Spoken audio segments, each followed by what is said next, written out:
Hello students, welcome back. I hope everyone is doing well at home. So today we are going to do a very interesting and an important chapter, which is Srinivasa Ramanujan, who was the great mathematician of India. So some people are born genius. They are born to create history.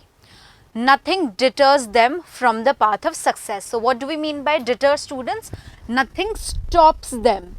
Nothing stops them from seeking the path of success, and they do hard work and get their success. They are destined to succeed in their pursuit. Srinivasa Ramanujan, an Indian mathematician, was one such soul. So one such soul was a born genius, and with his hard work he brought Lawrence to India by all his mathematical skills. So let us start, students, with a very interesting and important chapter on a great mathematician of India. It was morning of early 1913 when Sir Godfrey Harold Hardy, an eminent mathematician. What do we mean by eminent, students? It means famous. So Harold Hardy, he was a great mathematician of that time from Cambridge, saw a large untidy envelope on his study table. So what is happening in the opening scene? Harold Hardy is sitting on his chair, and on the table there are many untidy letters. The envelope had Indian stamps stuck on it.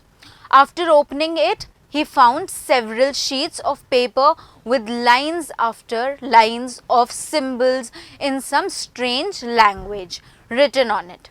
He thought it was some kind of prank. So what do we mean by prank here, students? Mazak. So Harold Hardy thought that it was kind of a prank, that someone sent me so many letters. He thought it was some kind of prank. So what do we mean by prank here, student? It means mazak. So Hardy, who was a eminent mathematician from Cambridge, he was sitting on his chair, and on the table there were many letters, untidy letters and envelopes which were lying there, and when he opened, there were sheets after sheets of symbols and mathematical, algebraical writings and calculations were there, written there. So Hardy thought that someone might have pranked him. So Hardy felt bored. He glanced to the paper. So what do we mean by glance here, students? He looked at the paper, just looked at the letters written in halting English. What do we mean by halting here, students? It means haphazardly. That person has written some tutti-frutti English in that letter, signed by an unknown Indian. The letter read, "I beg to introduce myself as the clerk in the accounts department of the Port Trust office at Madras." So who has written this letter? There was a clerk who worked in accounts department in Port Trust office at Madras, which is known as Chennai now, on a salary of only £20 per annum. I am now 23 years old. So the person who has written to Hardy, he is only 23 years of age. I have had no university education, but I have undergone the ordinary school course. So now this person is writing to Hardy that I don't have any formal education, but I have done an ordinary school course. After leaving school, I have been employing the spare time at my disposal to work at the mathematics. So in my spare time, I am doing some mathematical calculations, and that's why I have sent you so many sheets of my mathematical calculations and arithmetics and all the symbols.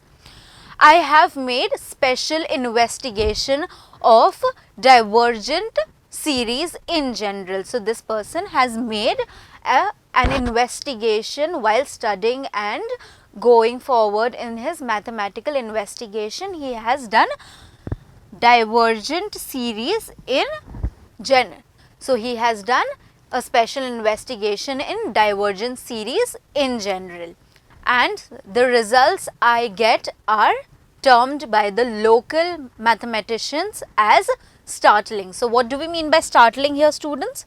The results I get are termed by the local mathematicians are startling. So what do we mean by startling?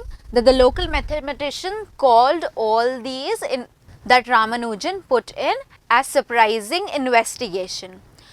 The script appeared to consist of theorems. There were no proofs of any kind.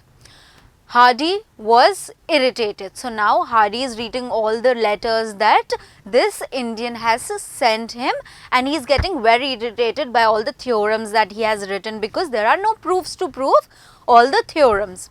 He put the papers aside and carried on with his daily routine. He had his unusual breakfast, worked on his own mathematics, had a little light lunch, watched a game of tennis at the university court, and strolled. So what do we mean by strolled here, students? Walked around aimlessly here and there. So now Hardy was bored by all the papers that Ramanujan has sent from India. So now Hardy was very bored. So now he has gone to his usual routine. So now he is taking lunch and walking out and going out with his friends and enjoying his time as usual. However, at the end of his mind, the Indian manuscript was nagging him. So, at the back of his mind, Hardy was still thinking about the papers that he has received. He was perturbed. He was very disturbed. He was very eager. He looked at the paper again. So, Hardy went inside and looked at the paper again. Then he sent a message to Professor Littlewood, another mathematician at Cambridge, to come to his house. So Hardy has sent a letter to call Professor Littlewood, and who was another mathematician in Cambridge, to come to his house and see all these letters.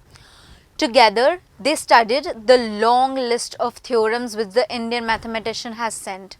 Before midnight, they knew for certain the writer of these manuscripts was a man of genius. So they studied all these letters for the whole evening, or the whole night, and after that they concluded that this has been written by someone, a man who is a genius in mathematics. The following day, Hardy went into action. The Indian Ramanujan must be brought to England. So now Hardy is saying and is taking action that Ramanujan should come to England to study. Hardy decided. Only Hardy was determined. Nobody could have stopped him.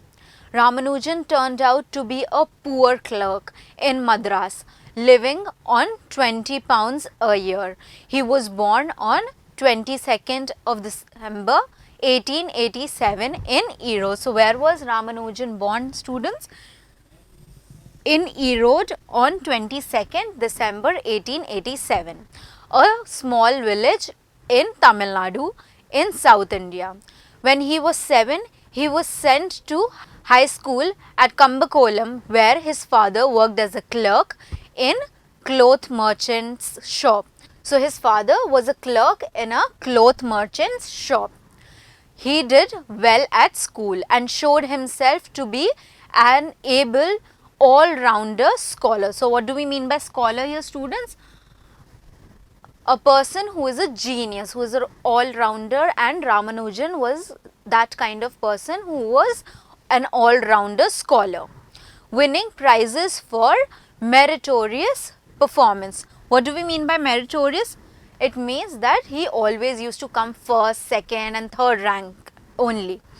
When Ramanujan was 14, he showed an unusual interest in mathematics. So at the age of 14, he had very unusual interest in mathematics, and he started doing all the arithmetics even at the age of 14 itself.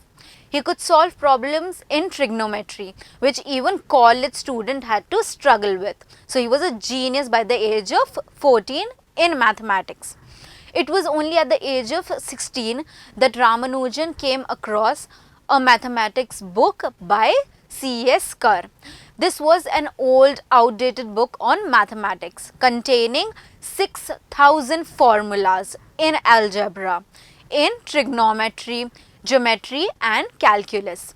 It contained no proof. So, Ramanujan one day came across a book. It was a mathematics book written by C.S. Kerr, and it had 6,000 formulas on algebra and calculus and geometry, but had no proof of any of the formulas. So, what happened next? The book had an amazing effect on Ramanujan's mind. The lack of proof of any formulas served as a challenge to Ramanujan. So, he took up a challenge that he is going to prove each and every formula, 6,000 formulas that were written in that book. Challenge to Ramanujan, and he set to work them out one by one. In a way, the book helped in awakening his genius. He was so absorbed in his work. What do we mean by absorbed here, students? That he was so engaged in his work. He was dedicatedly doing all the problems and solving all the formulas in his work, that he did not even pay attention to any other subjects. So, he was so engrossed, he was so dedicated in mathematics and solving mathematic calculus that he forgot there were other subjects as well. He had earned a scholarship to college in 1904 after passing his matriculation examination. What do we mean by matriculation examination, students? 10th examination. But it was discontinued because he could not pass in the F examination in those days. But it was discontinued because he could only pass in mathematics, because he was so dedicated in mathematics and left out all the other subjects. 3 times did he appear and 3 times he failed in all the subjects. He had to drop out of college, but this did not diminish. What do we mean by diminish here, students? That this did not decrease the efforts or the dedication of Ramanujan in learning or knowing more about mathematics. His involvement in mathematics. Ramanujan's failure at college was a setback to him and his family, as without it he could not have get a job. But in 1912, with the help of Ramchandra Rao, who was collector at Nellore and who was very impressed with mathematical genius of Ramanuja, he got a job as a clerk in the Port Trust of Madras. So, in 1912, Ramanujan met Ramcharan Rao, who was a collector at Nellore, and this person helped Ramanujan get another job. So, this brings us to the end of the chapter, students. I hope everyone enjoyed this lesson and learnt a lot from a great mathematician of India who was Srinivasa Ramanujan. Thank you.